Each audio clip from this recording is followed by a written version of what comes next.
Bonjour, dans cet exercice, on nous donne 3 points A, B et C de l'espace et on nous demande de justifier, question 1, que ces 3 points définissent bien un plan de l'espace. Alors, c'est une question assez classique et c'est toujours la même démarche. Il ne faut pas que nos 3 points soient alignés, parce que si nos 3 points sont alignés, dans l'espace, ça forme une droite. Si on veut qu'ils forment un plan unique, il faut absolument qu'ils ne soient pas alignés. Alors, comment on montre que des points sont alignés ou pas? C'est toujours pareil, c'est la notion de collinéarité.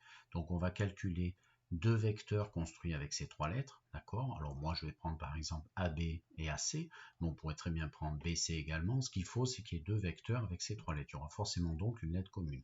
On va tester la collinéarité de ces deux vecteurs, et vu la question, eh bien les deux vecteurs en question ne devraient pas être collinéaires, ce qui veut dire que les deux droites, par exemple, si j'ai pris AB et AC comme vecteurs, donc si les vecteurs AB et AC ne sont pas collinaires, alors les droites AB et AC ne seront pas parallèles avec un point commun, donc les 3 points ne seront pas alignés. D'accord? Voilà, donc ce n'est que du petit calculatoire des coordonnées des vecteurs AB et AC. C'est parti, vous pouvez prendre d'autres vecteurs, comme je vous l'ai déjà dit, comme BC par exemple. Donc, pour cela, on demande que ces 3 points ne sont pas alignés en testant la collinéarité des vecteurs AB et AC par exemple. Vous calculez les coordonnées du vecteur AB, je vous rappelle, coordonnées de B, moins, coordonnées de A, vous faites vos petits calculs, voilà.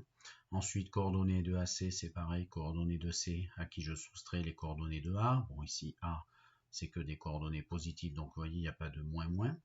Vous faites vos petits calculs, et ensuite, vous regardez est-ce qu'il y a une multiplicité entre les coordonnées de AB et de AC. Ici, il faudrait faire fois moins 1, et sinon, ici, comme c'est la même chose, ça y est, c'est fini, ils ne peuvent pas être collinéaires. Il n'y a pas le même multiple pour passer de là à là, aussi bien pour les abscisses que pour les ordonnées, que pour les côtes. Donc je le marque, moins 1 fois l'abscisse du premier vecteur et donne exactement l'abscisse du deuxième vecteur, mais moins 1 fois l'ordonnée du premier ne donne pas l'ordonnée du deuxième, donc les deux vecteurs en question AB et AC ne sont pas collinaires, donc les 3 points AB et C ne sont pas alignés, et donc ils vont caractériser un plan unique de l'espace. Voilà qui termine cette question numéro 1. Question numéro 2. Déterminer une équation cartésienne du plan ABC. Alors, quand on a 3 points de l'espace, comme ici avec les coordonnées, il faut qu'on trouve une équation cartésienne du plan ABC. Alors, eh bien écoutez, déjà, ce qu'il faut garder à l'esprit, c'est que dès qu'on vous demande une équation cartésienne d'un plan de l'espace, vous devez avoir un vecteur normal et un point de ce plan. Alors, il y en a un qui est facile dans les deux ingrédients, c'est le point. On prendra soit A, soit B, soit C, ça c'est à la fin, c'est facile. Mais il nous faut trouver un vecteur normal. Alors un vecteur normal, je vais vous faire afficher un petit dessin. Donc vous faites un petit parallélogramme habitude pour représenter un plan. Je vous ai affiché donc le plan ABC, vous voyez, puis j'ai dessiné les vecteurs AB et AC qui sont dedans, et moi je cherche un vecteur qui est normal à ce plan. Alors vous voyez, je vous ai mis l'indication, mais en fait un vecteur normal qui est à ce plan, ici avec des angles droits là et là, d'accord, attention 2, eh bien il faut que je traduise cette orthogonalité d'un vecteur n, donc je cherche les valeurs de ABC, les coordonnées de n, donc c'est mes inconnus, pour qu'on ait absolument n qui soit un vecteur normal au plan ABC. Donc on va traduire quoi? Que n doit être à la fois orthogonal à AB et orthogonal à AC. Et ça nous garantira qu'effectivement n joue bien le rôle d'un vecteur normal du plan ABC. Donc c'est la première chose à faire et ça va vous donner eh bien, un petit système à résoudre. Donc je vous affiche tout ça. Donc soit n ABC un vecteur normal du plan ABC, si et seulement si il est à la fois orthogonal à AB et à AC par exemple. D'accord? J'ai pris AB et AC parce que j'ai déjà calculé leurs coordonnées. D'accord? On aurait pu prendre avec BC. Vous prenez en fait les deux qui sont déjà testés avant. Ensuite, donc si n orthogonal à AB eh bien, et n orthogonal à AC, équivalence logique, on utilise le fameux critère d'orthogonalité qui s'appelle le produit scalaire des deux intervenants doit faire 0. Donc n scalaire AB doit faire 0 d'une part et n scalaire AC doit faire 0 d'autre part. N, vous avez ses coordonnées, AB, vous avez ses coordonnées. Donc n scalaire AB faisant 0, ça veut dire que 1 fois A plus moins 2 fois B plus moins 1 fois C, ce qui est écrit ici, doit faire 0. Vous faites la même chose avec n et cette fois-ci le vecteur AC, donc moins 1 fois A, moins 2 fois B, plus 1 fois C, qui est écrit ici, doit faire 0. Et ce que je vous ai marqué en vert, vous allez toujours obtenir un système de deux équations, mais à 3 inconnus. Il y aura toujours une inconnue de plus. Donc on ne s'affole pas. On va isoler une des inconnues. Moi, j'ai choisi C dans cet exemple. J'ai choisi de mettre C de l'autre côté comme si c'était un nombre, d'accord, et je vais résoudre le système de 2 formé par les lettres de coup A et B. Alors pourquoi j'ai choisi de mettre C à droite? Alors on aurait pu s'y prendre autrement, ne vous affolez pas. Ce qu'il faut là, on va obtenir des triplées solutions. Ce qu'il faut, c'est trouver en fonction d'une des 3 lettres choisies, donc moi j'ai fait un choix sur C, il faut trouver les 2 autres. Et du coup, vous allez obtenir des triplées solutions, c'est normal, parce qu'en fait, on a une infinité de vecteurs normaux. D'accord? Donc en fait, nous, on n'en veut qu'un pour trouver notre équation de plan. Alors, moi, pourquoi j'ai mis C? Ben, je vous l'explique, c'est parce que j'ai vu A et moins A ici. Donc je me suis dit, si je les laisse ici en numérotant les lignes L1, L2, en additionnant ces 2 lignes, eh bien, je vais éliminer A facilement pour trouver B, du coup, en fonction de C. D'accord? Et quand j'aurai trouvé B en fonction de C, eh bien, je reprends une des 2 lignes, je vous rappelle, pour déduire du coup l'autre inconnu. Donc c'est ce que j'ai fait, moi j'ai choisi de numéroter L1 et L2, ces 2 lignes. Du coup, je garde une des 2 lignes, L1, d'accord, par exemple. Bon, je gardais L1 parce qu'il y avait un petit plus devant le A.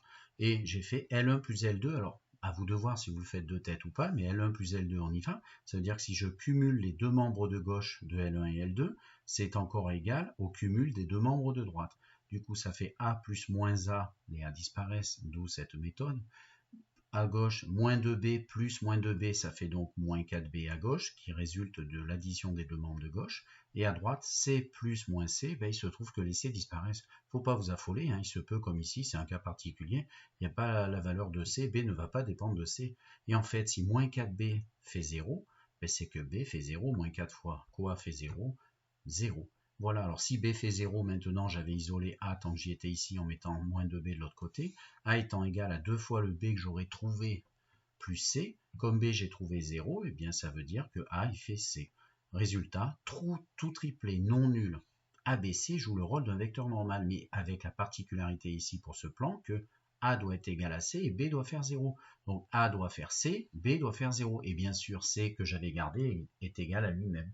Voilà, ça c'est un vecteur normal, d'accord, à condition qu'il soit non nul de votre plan. Donc il suffit de prendre une valeur de C non nulle et vous aurez un vecteur normal. Donc je vous affiche la suite. Le plus simple, c'est de prendre C égale à 1 ici.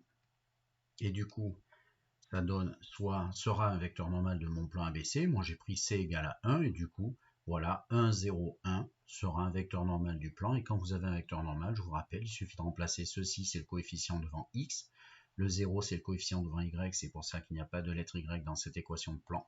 Et 1 devant le Z. Voilà, plus le D qui nous reste à déterminer. Donc mon plan ABC a pour équation déjà cartésienne avec ce vecteur normal 1x plus 0y plus 1z plus le D qui nous manque égal à 0. Et comment on fait pour trouver D? C'est toujours pareil. On prend un point du plan pour terminer la recherche de ce paramètre inconnu. Donc moi, entre les 3 A, B, C, j'ai choisi de prendre A parce que triple 1, c'est assez facile à remplacer. Donc triple 1 appartient au plan ABC. Mon point A appartient à ABC. Donc quand je remplace les coordonnées de A à la place de X, Y et Z, il faut que se donne une égalité vérifiée. Et donc 1 à la place de X, 1 à la place de Z, plus D doit faire 0. 2 plus D fait 0, donc D fait moins 2. Vous remplacez pour finir. Et l'équation cartésienne que je vous propose, donc, une de ces équations cartésiennes du résultat, c'est 1x plus 1x plus 1z moins 2 fait 0. Et voilà, donc, le résultat. Alors moi, c'est l'équation la plus simple. Maintenant, comment peut-on vérifier notre cohérence d'exercice? Parce qu'à la fin, on a fait plein de calculs quand même, on a pu faire une erreur. Si c'est l'équation cartésienne, celle que je trouve avec ce vecteur normal, une équation cartésienne de ABC, eh bien il suffit de tester les coordonnées des 3 points, vous voyez. Donc 1, 1, 1, vous pouvez le refaire, même si on l'a utilisé en fait. Si vous mettez 1 et 1 dans Z, effectivement, dans 1, dans Z et dans X, ça fait 1 plus 1, moins 2, ça fait bien 0. A est bien dans ce plan. B, 2 moins 1 et 0, si vous regardez bien, attention, X, Y et Z. 2 moins 1 et 0, donc 2, le moins 1 je ne le mets pas puisque c'était dans Y. Et 0, moins 2, ça fait bien 2, moins 2, 0, donc effectivement le point B est bien dans ce plan. Et puis pour C, 0, moins 1 et 2, X, Y et Z, attention, alors le Y en fait on ne le remplace pas puisqu'il n'y a pas la lettre Y dans le plan, donc on va mettre ça dans X, 0, et ça dans Z, donc ça fait 0 plus 2, moins 2, c'est bon, C il est aussi dans ce plan, vous avez forcément tout juste. Allez, au revoir.